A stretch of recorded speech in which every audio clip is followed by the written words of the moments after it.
buenos días. Con el permiso de la Presidencia, quiero proponer dos iniciativas y poner a su consideración un par de minutos más, diputado presidente, que ayer quedaron en el orden del día y que tienen mucho que ver con los derechos humanos de las personas con discapacidad, de los niños, niñas y adolescentes. Adelante.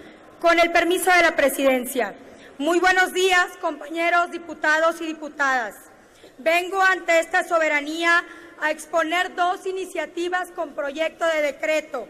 La primera de ellas tiene como finalidad crear la Ley de los Derechos de las Personas Usuarias de Animales Guías y de Asistencia Médica. El INEGI nos dice que la población en México con alguna discapacidad es de casi 6 millones de mexicanos, equivalente a más del 5% de la población total. Yo considero que esta cifra es mucho mayor a la presentada y muchos de ellos podrían hacer uso de algún animal para su asistencia, protección integral de su salud física y para acceder a la accesibilidad universal respecto al entorno que los rodea. La Convención Internacional de las Naciones Unidas nos dice sobre los derechos de las personas con discapacidad en la Convención de Nueva York y ratificada y firmada por el Senado mexicano, en su artículo 9, que los estados y los países deben adoptar medidas pertinentes para asegurar el acceso de las personas con discapacidad en igualdad de condiciones con las demás, al entorno físico, al transporte, a las comunicaciones, a la información y a otros servicios de instalaciones en lugares públicos y privados. Así también la ONU invita a los países a adoptar medidas pertinentes para que, entre otras finalidades, ofrecer formas de asistencia humana o animal para facilitar el acceso de las personas con discapacidad a edificios u otras instalaciones públicas o privadas.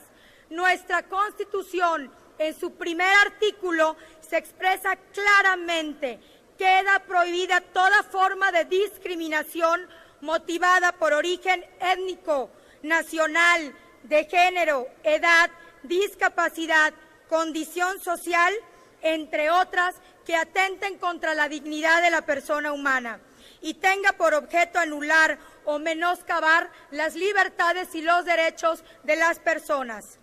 La creación de esta ley ayudaría a prevenir la discriminación y aportaría muchos elementos jurídicos para defender los derechos de las personas que usen algún animal de asistencia.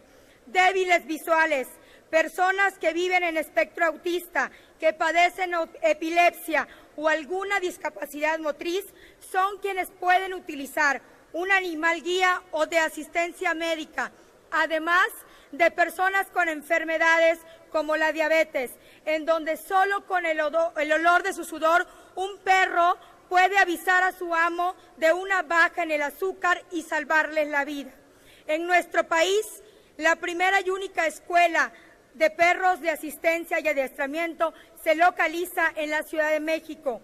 Y para las personas, por citar un ejemplo, con debilidad visual, buscar un perro de asistencia es un gasto económico extraordinario.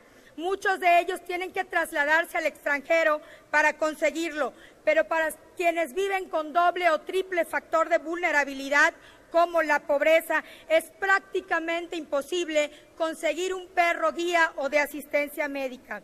La ley de la que hablo tiene, entre muchos objetos, principalmente reconocer los derechos de las personas usuarias de un perro de asistencia, garantizar el libre acceso a los espacios de uso público privados, erradicando cualquier forma de discriminación, negándoles la entrada a lugares de esparcimiento, recreación o, lo que es mucho peor, sacándolos de sitios donde acuden por no permitir el acceso de animales. Compañeros diputadas y diputadas, es muy corto el tiempo en tribuna y es imposible transmitirle las necesidades y lo que pasa una persona con discapacidad para enfrentarse al entorno que los rodea y sobrevivir en un mundo lleno de banquetas, obstáculos o malas calles.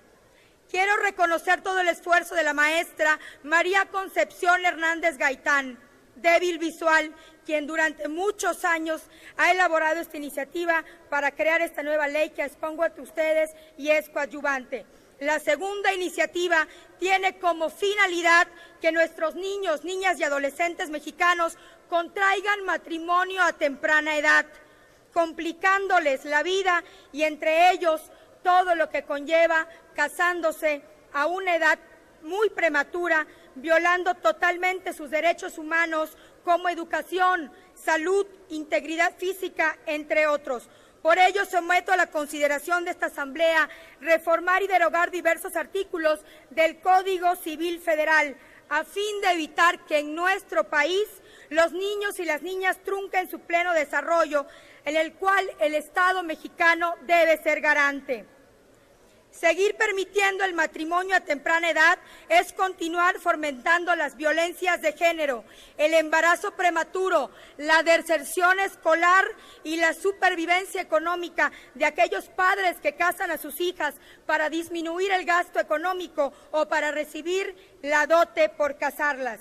Cuando una niña menor de edad se embaraza y se casa, o viceversa, su presente y futuro cambia de forma drástica, lamentablemente no para bien, y se ven atrapadas el resto de su vida en una realidad que a su corta edad no les corresponde vivir, y prácticamente viven en esclavitud o pueden caer en víctima de trata de personas, cuando el contrayente es hombre, es adulto o mayor, poniendo en riesgo sus vidas y enfrentándoles a situaciones que no les toca vivir.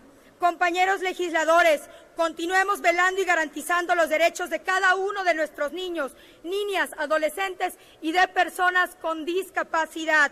Vamos a otorgarles la oportunidad de libre acceso en este mundo y de disfrutar la niñez. Confío plenamente en cada uno de ustedes y en sus grupos parlamentarios que estas dos iniciativas serán aprobadas, garantizando los derechos humanos de los mexicanos y las mexicanas y evitando cualquier forma de discriminación en nuestro país.